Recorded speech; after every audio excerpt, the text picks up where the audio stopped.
Hello everyone, welcome to my channel Physics with NK Bhatt.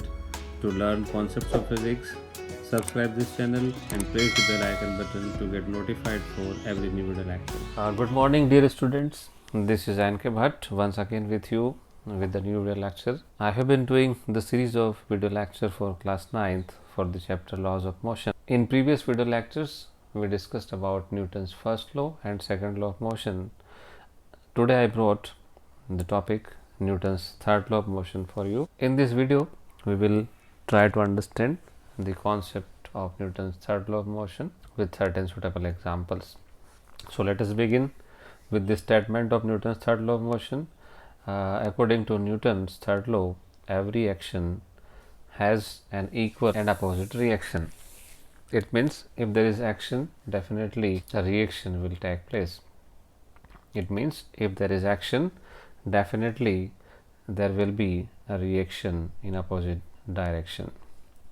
What about these two action and reaction forces? That is also important to understand.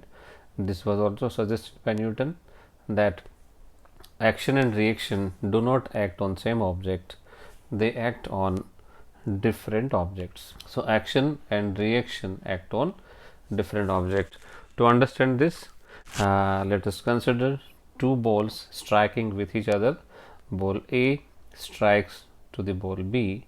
It is very easy to understand when the ball A strikes to ball B, then it exerts force. Let that force exerted by ball A on ball B is F1. You can see here at the same time ball B will exert force on ball A. That force is given by F2. You can see these two forces are in opposite direction. So F1 is the force of A on B and this is action force. F2 is force of B on A and this is reaction force. Now if we follow the statement of Newton's third law of motion, then F1 is equal to minus F2.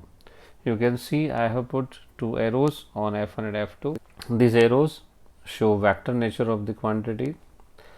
Here this negative sign indicates the opposite direction of two forces. So this is all about the Newton's third law of motion. He explained about action and reaction forces. To understand this in better way, we just take some examples. So let us go through the examples of Newton's third law of motion. The very first and simplest example is recoil of gun when bullet is fired. It is commonly experienced by the individual who is firing bullet from the gun that a backward force is experienced at the time.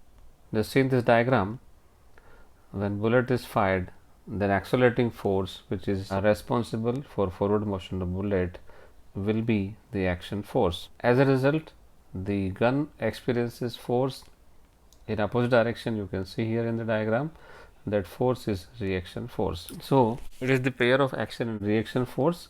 We can take one more example, that is backward motion of boat as the sailor jumps out of the boat.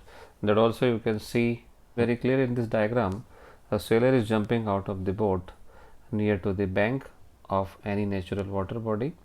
Here the action is jumping out of the boat of the sailor, that is action, and reaction is backward motion of the boat. So these two are very simple and illustrative examples connecting with the Newton's third law of motion. So in this video lecture we discussed about the statement of Newton's third law of motion and what are action and reaction forces and how this action reaction force take place, that was seen with the examples also. I hope this video will definitely help you in learning the concept of Newton's third law of motion. We will meet very soon in the next video lecture. Till then, keep watching, keep learning.